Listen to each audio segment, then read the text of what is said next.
Okay. Thanks very much. Grover Norquist here, President of Americans for Tax Reform. We're the group that works to keep taxes low at the federal and the state level and organizes the Taxpayer Protection Pledge. The state of the economy is not good. We saw from the NBC poll today that only 5% of Americans think they're keeping up with inflation. The answer from both the president and the Democrats in Congress is further higher taxes and to empower the IRS to be more aggressive in going after the taxpayers. We have some leading members of Congress to talk to us today about their approach towards the IRS and taxes. First up will be the chairman of the Ways and Means Committee, Jason Smith. Thank you, Grover. And I want to thank my colleagues for being here. Tax Day is one day of the year that every American dreads.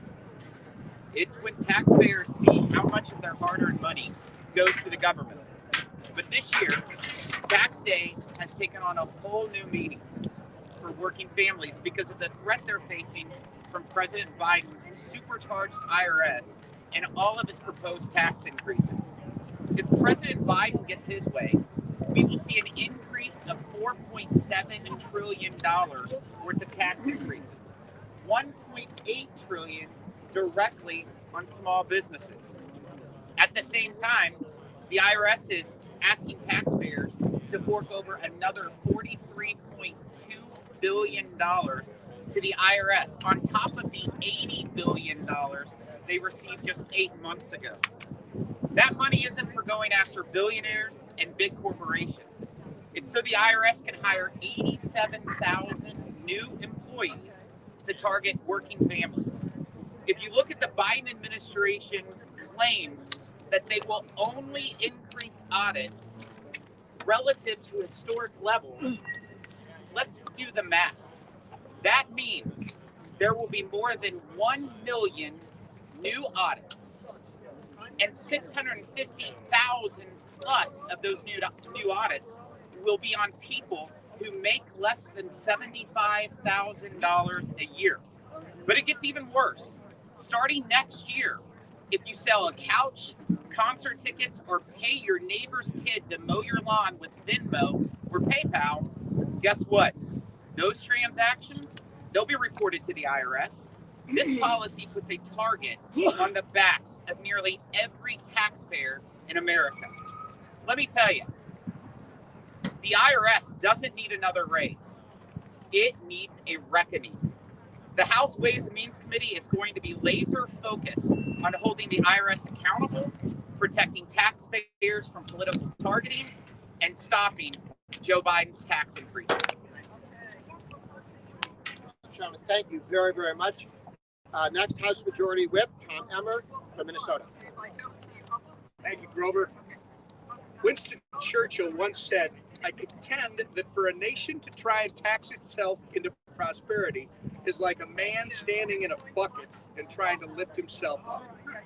Joe Biden and the Democrats could learn a thing or two from those words today. Trillions in new spending paired with massive tax hikes on hard-working Americans has been the Democrats' economic mantra over the past 2 years.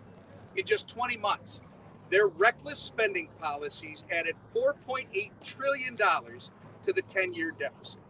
Through double-digit inflation and massive tax hikes, they've left the American people, and more importantly, future generations to come, to foot the bill.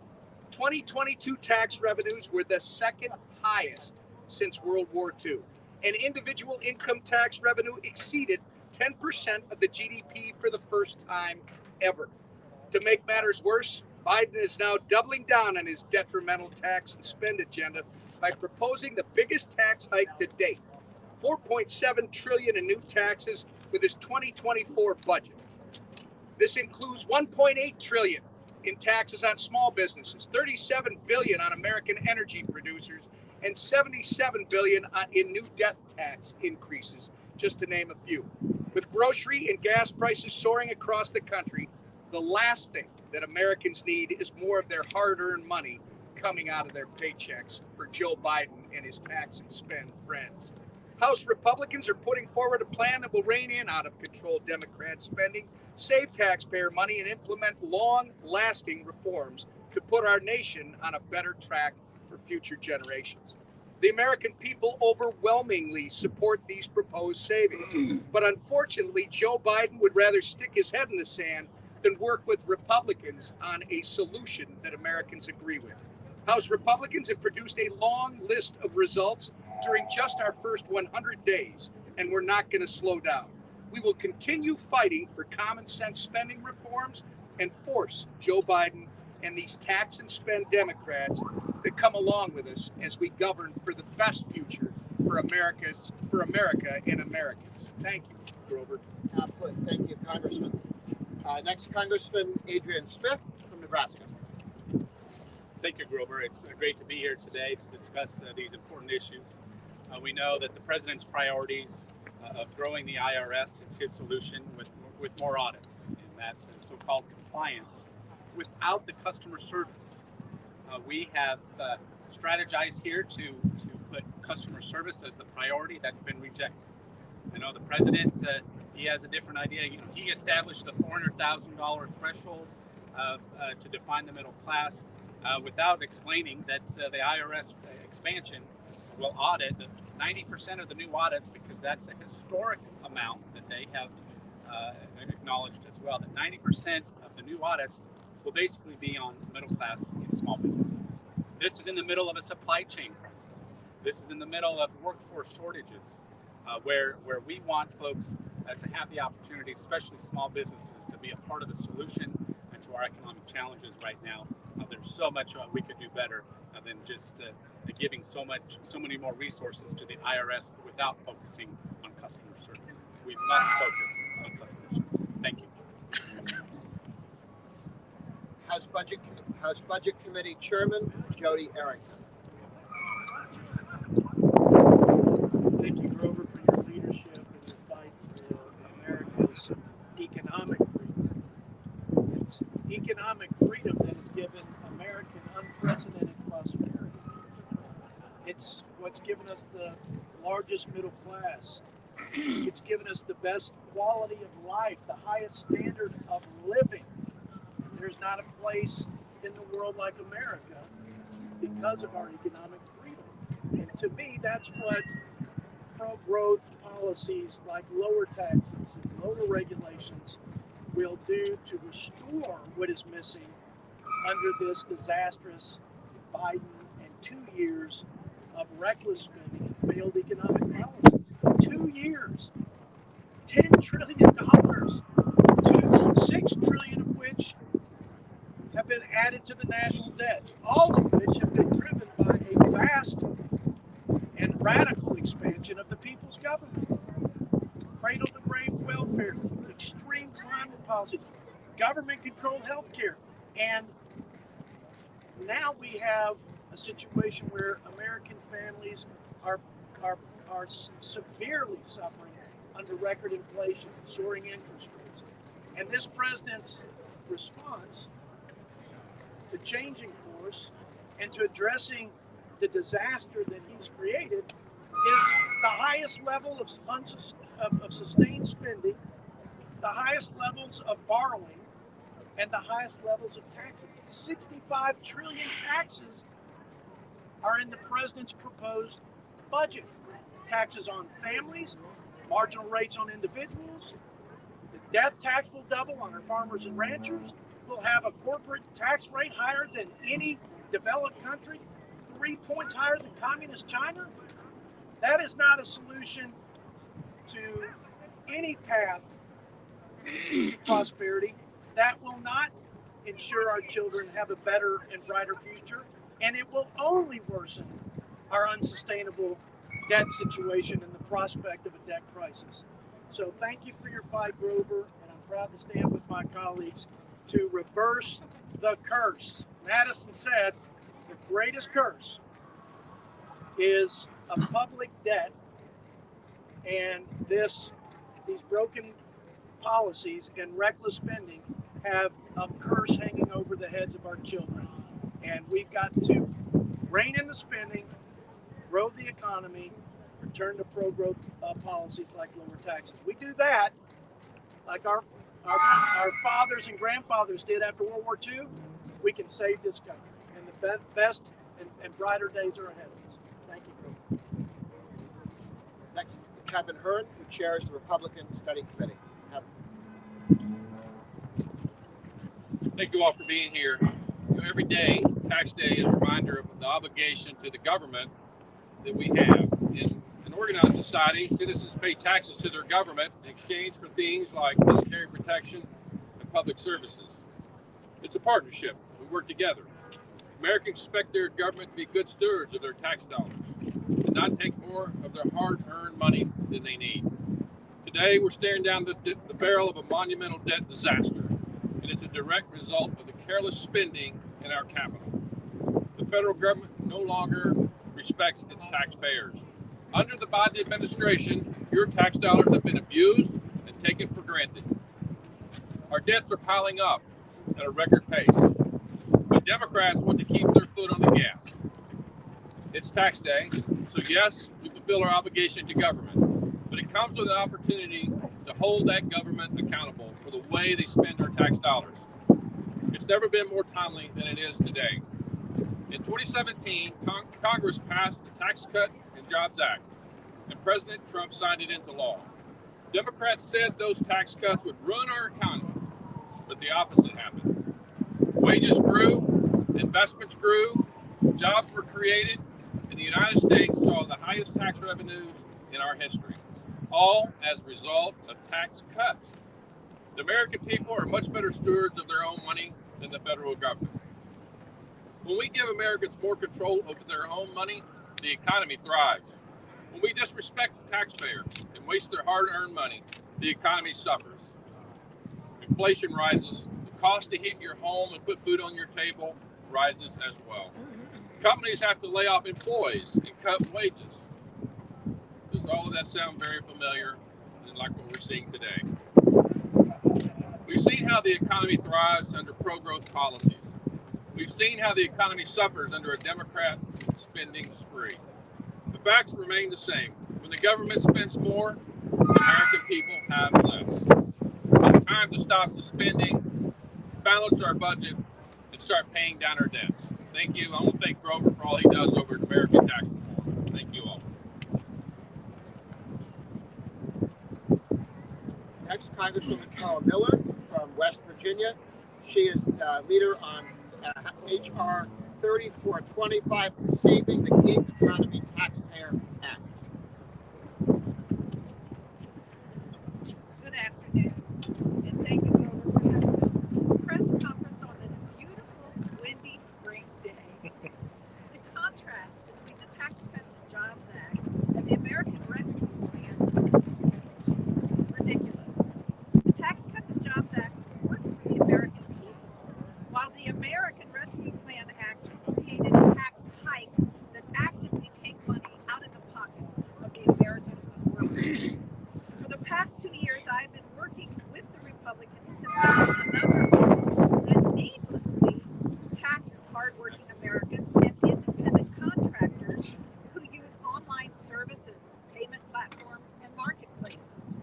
I reintroduced the Saving Gig Economy Taxpayer Act to repeal an unfair tax hike that the American Rescue Plan used to target the income of people selling items online and using online payment platforms.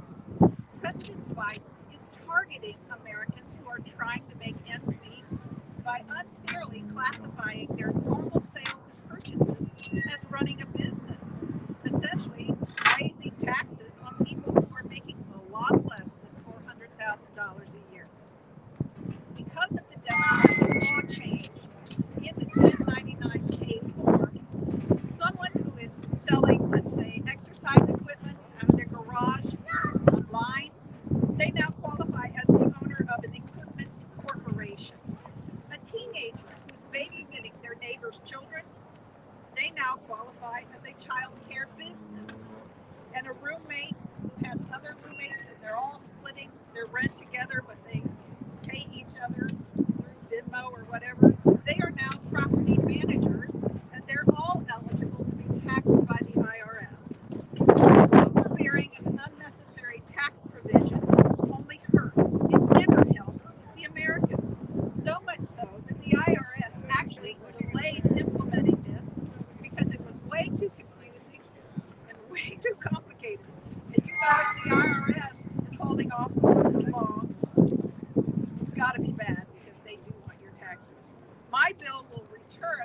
$99K reporting requirement to the time-tested $20,000 or 200 separate transactions from the Democrats' disastrous budget gimmick, which lowered the threshold to $600.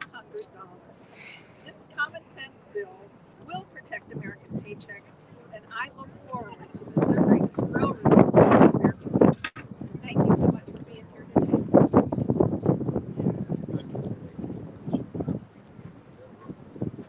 Next, Congresswoman Diana Hirschberger from Tennessee. She is the leader on HR 2556, the Simplify, Don't Amplify the IRS Act. Congresswoman.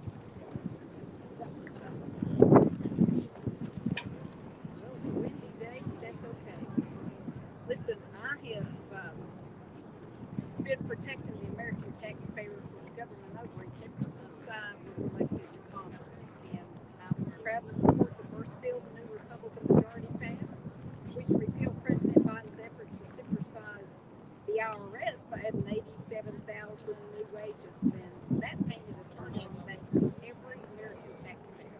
That's why I'm honored to join Senator Braun in leading on this crucial issue by introducing in the House the Simplify, Don't Amplify the IRS Act in the House, which will enshrine key taxpayer protections into law.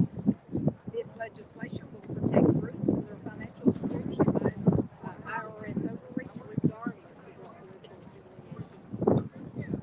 Our bill will also increase the penalty for and make it easier to terminate IRS employees who release private taxpayer information. That's important. Finally, our bill put an end to the persecution of taxpayers by barring the IRS from targeted audits and investigations. The Simplify, Don't Amplify the IRS Act is a win for taxpayers, business owners, and hardworking Americans. The Biden administration is weaponizing federal agencies against the American people, and it's more important than ever for Congress to take action on this crucial and urgent matter.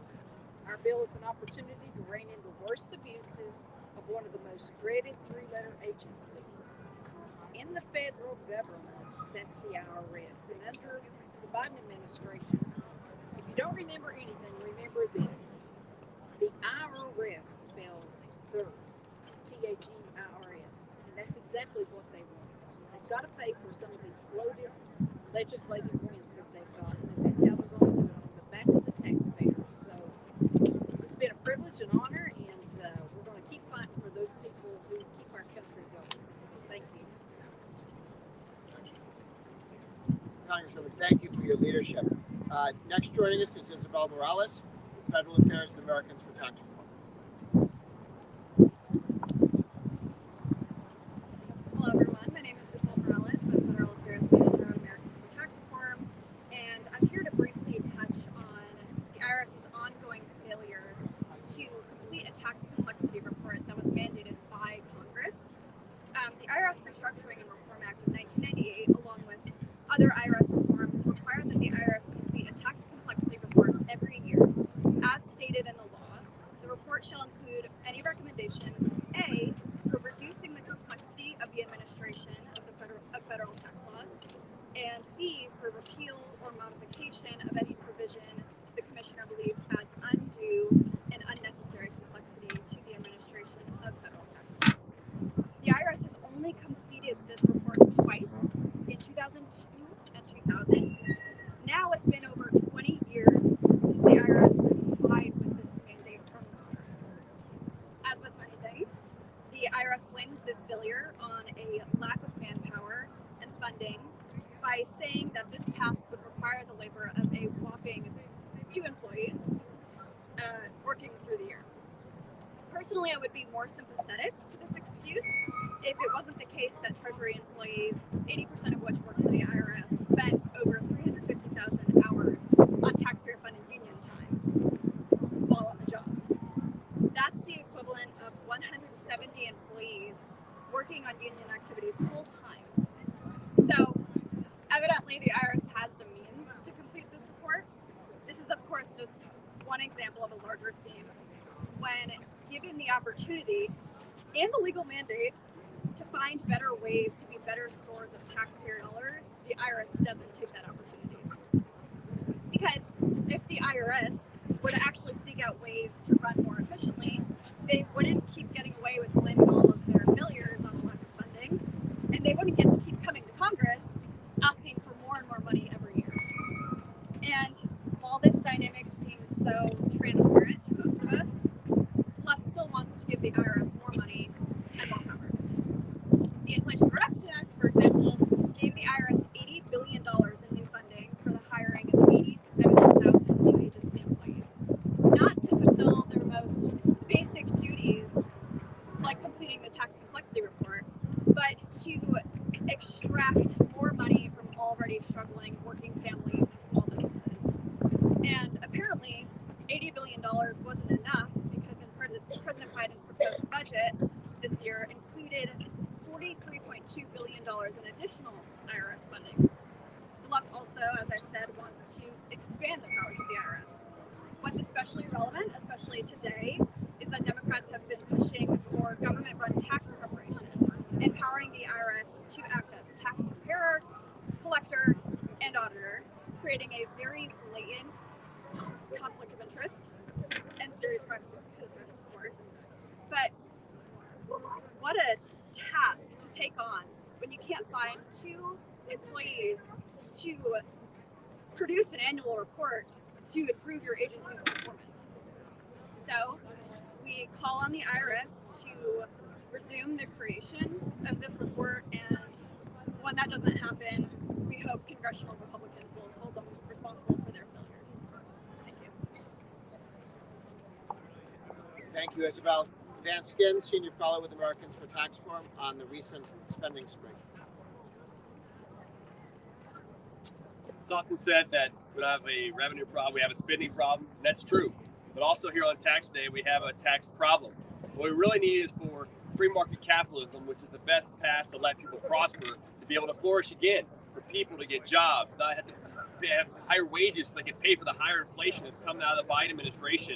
And it's just one thing after another. The latest account of this was the Inflation Reduction Act, which does no such thing. It continues to raise inflation, raises the debt, and the latest estimates on this show that it'll be about 4 times higher than what the CBO reported just last year. And a lot of this has to do with the tax credits for electric vehicle batteries, which are going to cost nearly $200 billion plus over time. This is another way that they're infiltrating the overall size of the government through our economy, throughout our lives. And fortunately, we have another way that we should go that's led by a lot of states that are leading the sustainable state budgets across the nation that they should look at by spending less, finding ways to provide tax relief and regulatory reform. America can be the free market capitalism place that will allow to let people prosper. Thank you. And last speaker is Patrick Gleason, Vice President of State Affairs, talking about the exciting things happening at the state level. Well, I get to end with good news for everybody. So we've heard a lot today about all the tax hikes and anti-growth policies coming out of the Biden administration, or have already been enacted and are being supported by congressional Democrats. And while those are certainly worthy of denunciation for many of the reasons you've heard about today, the good news is in state capitals across the country, taxpayers have reason for celebration.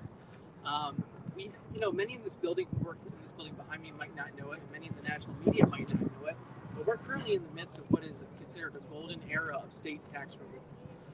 In fact, the last decade feature of it has been what many have dubbed the flat tax revolution. If you look at just the last 3 years alone, since 2020, we've seen more than 40 states enact some form of state tax relief. Of those states, more than 20 have enacted some form of significant state top marginal income tax rate reduction. If you look at just the past 10 years, last 5 years, we've seen the club of no income tax states grow considerably by about 15%. As recently as 5 years ago, we had 7 no income tax states. Tennessee phased out their investment income tax in 2021, bringing us to 8 no income tax states, and then New Hampshire enacted legislation phasing out their investment income tax, which will bring us to 9 no income tax states when that phase out is complete in a few years. In fact, there's legislation pending now in New Hampshire that may speed up that phase out, getting us to 9 no income tax states even sooner. So while we've gone from 7 to 9 no income tax states in just a few years, we have a collection of states where governors and state legislators are jockeying become no income tax state number 10. Many of those states jockeying to become no income tax states have first taken the step to become a flat tax state. In fact, in the last half decade, we've seen more states enact flat taxes than all of preceding history prior to that point. We've gone from 9 to 14 states with flat taxes. When you look at the states with a flat tax of 0, no income tax, or a flat tax above 0, we're now at almost half the country that either has a 0 income tax or a flat tax rate. This is really significant progress in just a few years we've seen. This is really good news. You look at the numbers. As recently as 13 years ago, in 2010, the year that Republicans swept control of many state capitals, the median top state income tax rate was 6%. Because of the success we've had in bringing down state tax rates that I mentioned over the past decade, that median top state income tax rate has come down from 6 to 5% today, and it's scheduled to go down further to 4.9%, thanks to already codified state income tax rate reduction that's going to take effect in the coming years. And with all that progress, we have more pending state income tax rate reduction pending in state capitals right now. So we may see further progress before we even get to the summer. So the good news is, while we got a lot of challenges and threats we're dealing with at the federal level with anti-growth policies coming out of this administration and expiring provisions of the Tax Cuts and Jobs Act that need to be continued and made permanent, the good news is at the state level, we're making a lot of progress. Pro-growth rate reducing tax reform is advancing. In fact, the interest in it is not waning, it's growing. And so this golden age of state tax reform shows no signs of ending anytime soon. So that's the good news for me. You close with 2 audiovisual aids here. One is when you ask yourself, can the IRS actually spend $80 billion intelligently? The gentleman who ran the IRS for President Obama said, I'm not sure you'd be able to efficiently use that much money. That's a lot of money. So from one expert to all of us, and there's one other, when people are done trying to raise the income tax and realize you can't get any more blood out of that turnip, the advocates of bigger government and higher taxes want to turn to an energy tax. And here we have John Podesta, who ran the Hillary Clinton campaign, pointing out one of the challenges with adding an energy tax, which would turn into a VAT, and that's the simple problem. We've done extensive polling on a carbon tax. It all sucks. Thank you very much.